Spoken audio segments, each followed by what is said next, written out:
اب وہ بچے جو سمجھدار ہو گئے ہیں، جو غلط اور صحیح میں تمیز کر لیتے ہیں، ان کو ہمیں کیا نصیحت کرنی چاہیے، کس طرح کی تعلیم دینی چاہیے؟ تو دیکھیے، سب سے پہلے جو بچے سمجھدار ہیں ان کو ہمیں توحید کی تعلیم دینی چاہیے، کیونکہ توحید یہ اسلام کا سب سے قیمتی سرمایہ ہے۔ جس آدمی کی زندگی میں توحید نہ رہا، اس کی زندگی میں کچھ بھی نہیں ہے، اسلام نام کی کوئی چیز نہیں ہے۔ بھلے آدمی اپنے آپ کو مطمئن کر لے کہ میں مسلمان ہوں، لیکن اگر توحید گڑبڑ ہے تو اس کی زندگی کا سارا معاملہ گڑبڑ ہے۔ تو سب سے پہلے بچوں کو توحید کی تعلیم دینی چاہیے، نصیحت کرنی چاہیے، اور یہ نصیحت حضرت لقمان نے اپنے بیٹے کو بھی کی۔ یہ نصیحت حضرت لقمان نے اپنے بیٹے کو بھی کی۔ آپ کو پتہ چلنا چاہیے کہ حضرت لقمان کی نصیحت جو انہوں نے اپنے بچے کے حوالے سے کی تھی، اللہ کو اس قدر پسند آیا کہ اللہ نے قرآن کی ایک سورہ بنا دیا اسے، سورہ لقمان۔ بچہ لقمان کا سمجھدار تھا۔ جو بچے شعور کو پہنچ جائیں ان کو تعلیم کیا دینی ہے؟ لقمان کا بچہ شعور کو پہنچ گیا تھا، لقمان نے تعلیم کیا دی؟ اللہ نے اس کو قرآن کے سانچے میں ڈالا۔ یا بنی لا تشرک باللہ ان الشرک لظلم عظیم، اے میرے بیٹے شرک نہ کرو، اس لیے کہ شرک سب سے بڑا ظلم ہے، شرک سب سے بڑا گناہ ہے۔ یہ حضرت لقمان کہہ رہے ہیں، یا بنی لا تشرک باللہ ان الشرک لظلم عظیم۔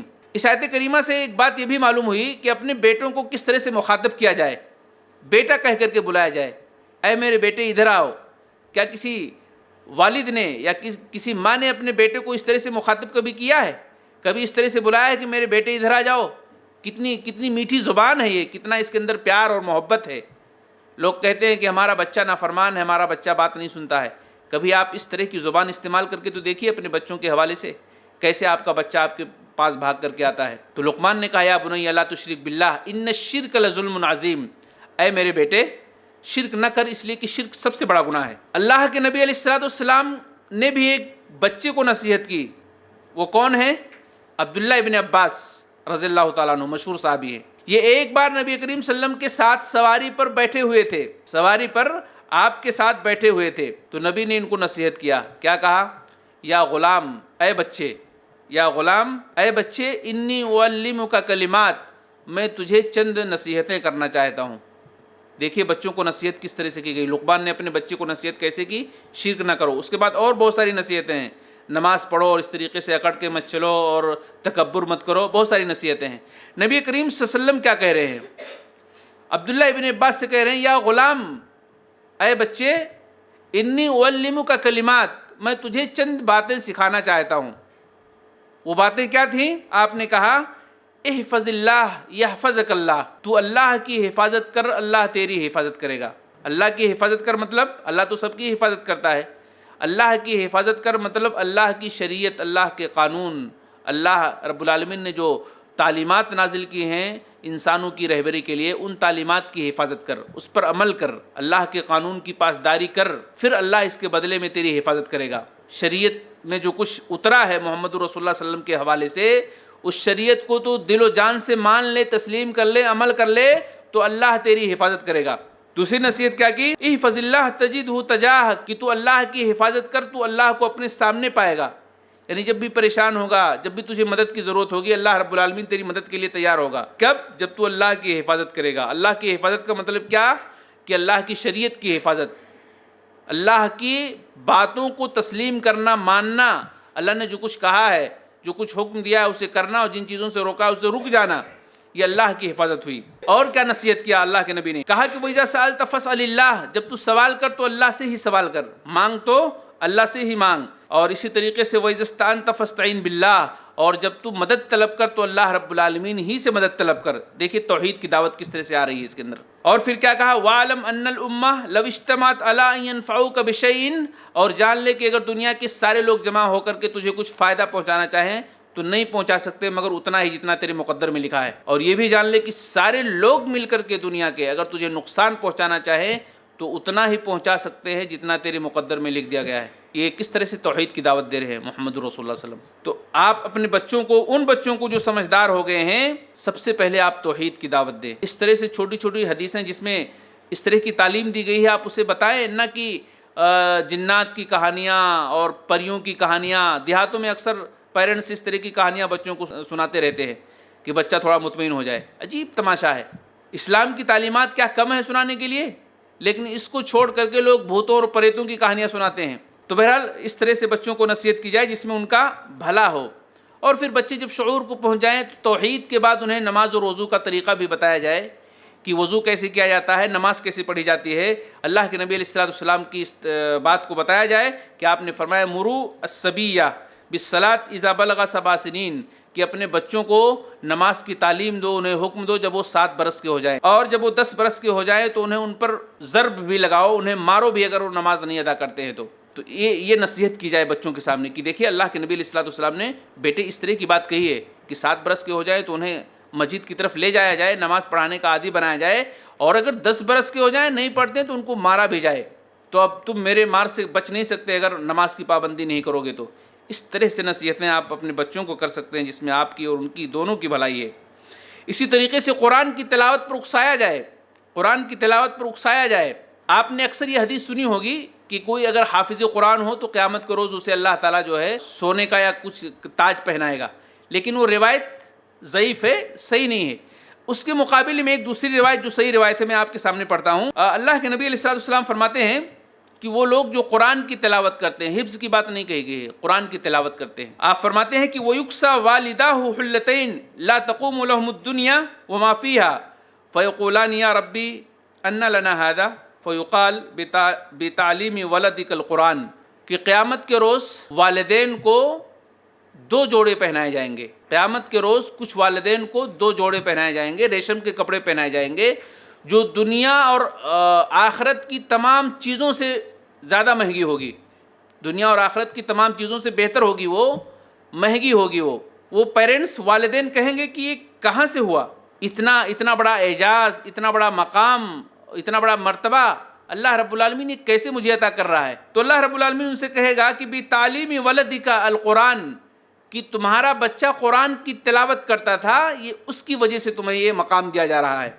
یہ صحیح روایت ہے. حافظ قرآن کو سونے کا تاج پہنایا جائے گا, اس کو ایک طرف رکھ دیجئے, اس کے اندر ضعف ہے, کمزوری ہے, لیکن یہاں دیکھیے اس سے بڑی حدیث ہے. یہ صرف تلاوت کی بات کہی گئی ہے کہ جو بچہ روزانہ قرآن کی تلاوت کرتا ہے, قرآن کی تلاوت کی پابندی کرتا ہے, روزانہ پڑھتا ہے, تو ایسے پیرنٹس کو اللہ رب العالمین قیامت کے روز ریشم کے 2 جوڑے پہنائے گا جو دنیا اور دنیا کی تمام چیزوں سے مہنگا ہوگا. وہ کپڑا, وہ حلہ, وہ بندے پوچھیں گے, وہ اللہ کے بندے دونوں پوچھیں گے, پیرنٹس پوچھیں گے یہ مقام کیسے مجھے ملا.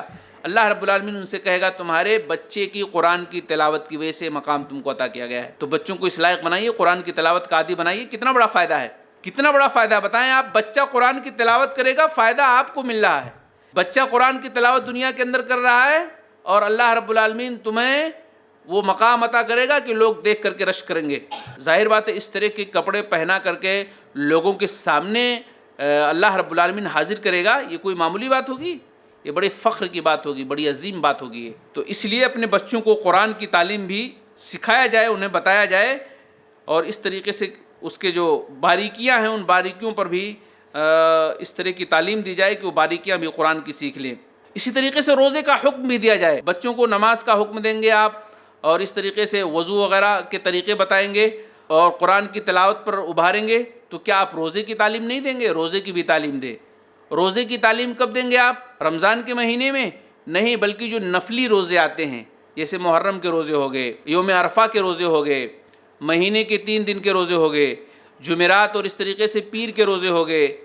تو ان نفلی روزوں کے ذریعے سے بچوں کے اندر یہ چیز بٹھا دیجئے کہ ان روزوں سے بہت بڑا فائدہ ہوتا ہے, اور اس کے ذریعے سے اللہ رب العالمین بہت خوش ہوتا ہے, اور اللہ رب العالمین آدمی کے چہرے کو جہنم سے دور کر دیتا ہے. اور یہ واقعہ بتایا جائے کہ ربی بنت معوذ رضی اللہ تعالی عنہا ایک صحابیہ ہیں, یہ کہتی ہیں کہ ہم لوگوں کے گھروں میں اللہ کے نبی علیہ الصلوۃ والسلام کا کوئی نمائندہ آتا تھا اور اس بات کی تعلیم دیتا تھا کہ دیکھو آج روزے کا دن ہے, آج روزے کا دن ہے, نفلی روزے کا دن ہے, روزہ رکھو. تو ہم لوگ باقاعدہ روزہ رکھتے تھے. یہاں تک وہ تعلیم دیتا تھا کہ اگر کسی نے کچھ کھا لیا ہے تو بھی اب اس کے بعد سے کچھ نہ کھائے, وہ بھی روزہ رکھ لے, سورج ڈوبنے تک وہ بھی روزہ رکھ لے. تو ہم لوگ اس پر بھی عمل کرتے تھے, یہاں تک کہ وہ ہم کو حکم دیتا تھا نبی کی طرف سے کہ اپنے بچوں کو بھی روزہ رکھواؤ. تو ہم لوگ اپنے بچوں کو بھی روزہ رکھواتے تھے.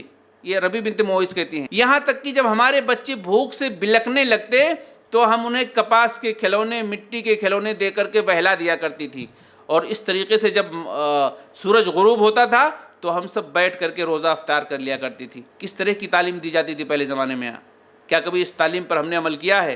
کیا کبھی اس کا تجربہ کیا ہے ہم نے؟ ربیع بنت معوذ کہتی ہیں کہ نفلی روزے کے ایام میں، جیسے عاشورہ کا روزہ ہے، یہ حدیث جو میں بیان کر رہا ہوں عاشورہ کے روزے کی ہی حوالے سے ہے کہ عاشورہ کے دن اللہ کے نبی علیہ الصلوۃ والسلام نے اپنے ایک نمائندے کو بھیجا تھا، وہ اس طرح کی باتیں کہہ رہا تھا کہ جو روزہ نہ ہو وہ روزہ رکھ لیں، اور جنہوں نے کچھ کھا پی لیا ہو اب آگے نہ کھائیں، اور بچوں کو بھی روزہ رکھوائیں۔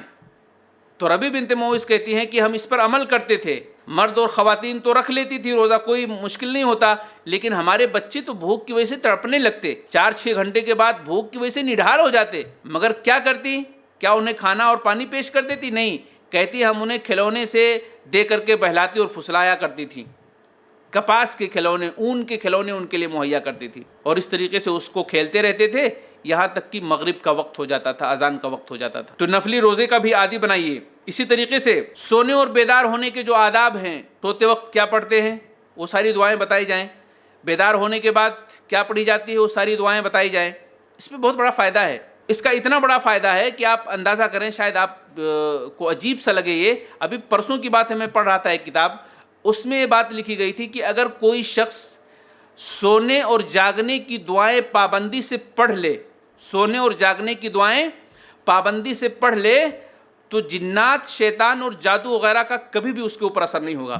لیکن لوگ اس کو بالکل ایزی لیتے ہیں۔ سونے اور جاگنے کی جو دعائیں ہیں، آپ حصن مسلم میں دیکھ سکتے ہیں یا کسی دعا کی کتاب میں، اگر کوئی شخص پابندی کے ساتھ اس کو پڑھنے لگے، اپنی زندگی کا لاہے عمل بنا لے، تو جنات اور شیطان اور جادو وغیرہ اس کے پاس کبھی بھی نہیں جا سکتے، یعنی ان کے اثر کبھی اس پر نہیں ہو سکتے ہیں۔ تو بہت مشہور حدیثیں ہیں اس حوالے سے، سونے کی حدیثیں کیا ہیں اور سوتے وقت کے اذکار کیا ہے، بیدار ہونے کے اذکار کیا ہیں، اسے آپ دیکھ سکتے ہیں۔ اسی طریقے سے پیشاب اور پاخانے کے آداب بھی بتائے جائیں، جاتے وقت کون سا پیر پہلے داخل کرنا ہے، نکلتے وقت کون سا پیر داخل کرنا ہے، اس کے اندر جانے سے پہلے کون سی دعائیں پڑھنی ہیں۔ اور یہ دعائیں آپ اس کو معمولی نہ سمجھیں۔ آج دنیا میں لوگ ہمیشہ شکوہ کرتے ہیں کہ ہم پریشان ہیں، ہمارے اوپر جادو کے اثر ہے، ہمارے اوپر جنات کے اثر ہے۔ اللہ کے نبی کی حدیث دیکھیے کیا اس کے اندر ہے۔ آپ علیہ الصلوۃ والسلام فرماتے ہیں کہ ان هذه الحشوش محتضرہ فاذا اتى احدكم الخلاء فليقل اللهم انی اعوذ بک من الخبث والخبائث۔ آپ علیہ الصلوۃ والسلام تعلیم دیتے ہیں کہ جو بیت الخلاء ہوتا ہے، پیشاب اور پاخانے کی جو جگہ ہوتی ہے، تو وہ جنات اور شیطانوں کا مسکن ہوتا ہے، یہ ان کا گھر ہوتا ہے، یہ ان کا گھر ہوتا ہے۔